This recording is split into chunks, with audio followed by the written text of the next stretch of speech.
বিসমিল্লাহির রহমানির রহিম। আসসালামু আলাইকুম। কেমন আছেন সবাই? আশা করি সবাই ভালো আছেন। আমরা আলহামদুলিল্লাহ অনেক ভালো আছি। এখন শুরু করলাম ভিডিও। এখন সকাল 10টার বেশি বাজে। তো এদিকে আমার বাবারও সার পড়াইতে আসছে, আর এখন যেহেতু রান্নাবান্না আমি করতেছিলাম, আর ভাবলাম যে এখন কি নাস্তা দেব। চা তো প্রতিদিন দিই, বিভিন্ন রকমের আইটেম এক এক সময় এক একটা দিই। তো আজকে ভাবেন যে আজকে প্রথম আমি কফি বানাবো। আর কফি এরকম একটা পছন্দ না, তারপর অনেক জায়গা খাইছি, সব জায়গার কফি আসলে ভালো লাগে না। কিছু কিছু জায়গার কফি এত পরিমাণ মজা হয়েছে যা সবসময় তো আসলে খাওয়া সম্ভব নয় এখানে যাইয়া।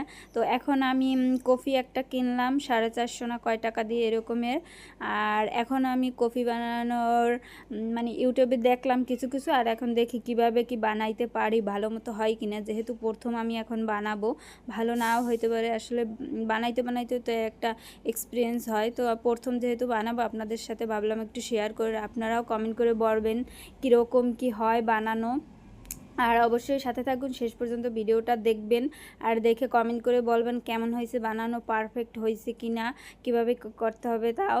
তো প্রথমে আমি কফি দিয়ে দিলাম, ওদিকে গরম পানি করতে দিয়ে আসছি চুলার উপরে, আর এদিকে তো দুধ নিয়ে নিলাম, তারপর কফি সব কিছু আইনে আমি কাছে রাখছি। যেহেতু একা একা সব করতেছি, এরকমের সব কিছু আস্তে আস্তে করে দিতে হবে। এর জন্য প্রথমে আমি দিলাম কফি, তো পরিমাণ অতটুকু আমি জানি না, তারপরও দিলাম চামচ করে দিলাম, দেখি কীরকম কি হয়। আর যে স্যার যেহেতু খাইতে দেবো আজকে, কীরকম হয় জানি না, স্যার কি বলে খাইয়া। তো এই তো দুধ দিয়ে দিলাম, গুঁড়া দুধ, আর কফি দেব। এখন এইতে দেব গরম পানি, হালকা অল্প একটু গরম পানি দিয়ে এগুলো নাড়াই চেড়ে সুন্দর করে অল্প দিতে হবে। তো অল্প পরিমাণ দিয়ে এগুলো মিক্স করে নিতে হবে। যদি কফি বিটার থাকতো তাহলে মনে হয় ভালো হইতো। তো ইনশাল্লাহ কিনবো, সামনে একটা চাইছিলাম কফি বিটার কিনবো, তো অতটা খেয়ালও ছিল না, তা নিয়ে আসতাম, তো খেয়াল ছিল না, এর জন্য কেনা হয় নাই। তো এখন ট্রাই করে দেখি চামচ দিয়ে কত দূর কি হয়। আর কফি বানানো যদি ভালো হয়, আপনাদের পছন্দ হয়, অবশ্যই একটা করে লাইক এবং কমেন্ট করবেন। যারা যারা কমেন্ট করবেন বুঝবো তাদের পছন্দ হয়েছে। তো চেষ্টা তো করতেছি, দেখি কত দূর পারি। আসলে চেষ্টার কমতি রাখবো না, দেখি কি হয়। প্রথম বানাইতেছি, সর্বোচ্চ চেষ্টা করব।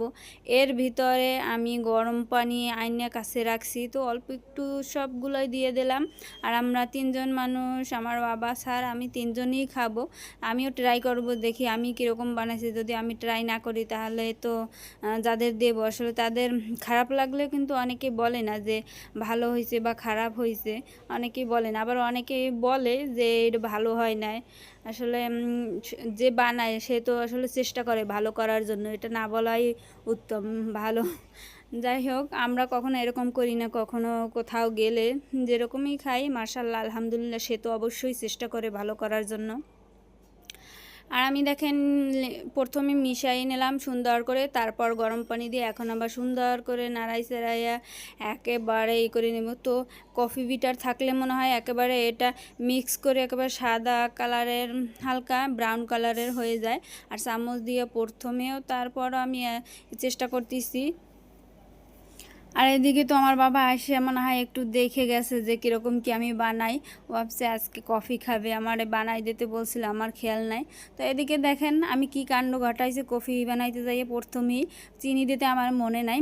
প্রথমে কিন্তু চিনি, দুধ, তারপর কফি মিক্স করেও হালকা পানি দিয়ে মিক্স করে রাইখা তারপর গরম পানি দেয়। গরম পানি দিয়া তারপর আবার মিক্স করে একেবারেই করে। তো আমার চিনি দিতে মনে ছিল না, পরবর্তীতে আমি চিনির কথা যখন মনে পড়ছে তখন নিয়ে এসে এখন চিনি দিলাম। আর তখন কিন্তু শেষে চিনি দিলে আবার নাড়তে নাড়তে তখন কিন্তু কফি ঠান্ডা হয়ে যায়। আর কোল্ড কফি আমার পছন্দ তো হট কফি, কার কী পছন্দ আমি জানি না। তো ঠান্ডা হয়ে গেলে হট কফি ভালো লাগে না, গরম গরমই ভালো লাগে। যাই হোক, আমি তো চেষ্টা করছি, দেখেন তো কেমন হয়েছে কফি। আর অবশ্যই কমেন্ট করে জানাবেন। জানি না, আমি একটু ট্রাই করলাম, দেখলাম অনেক মিষ্টি হয়েছে। আজকের ভিডিও পর্যন্ত, আল্লাহ হাফেজ।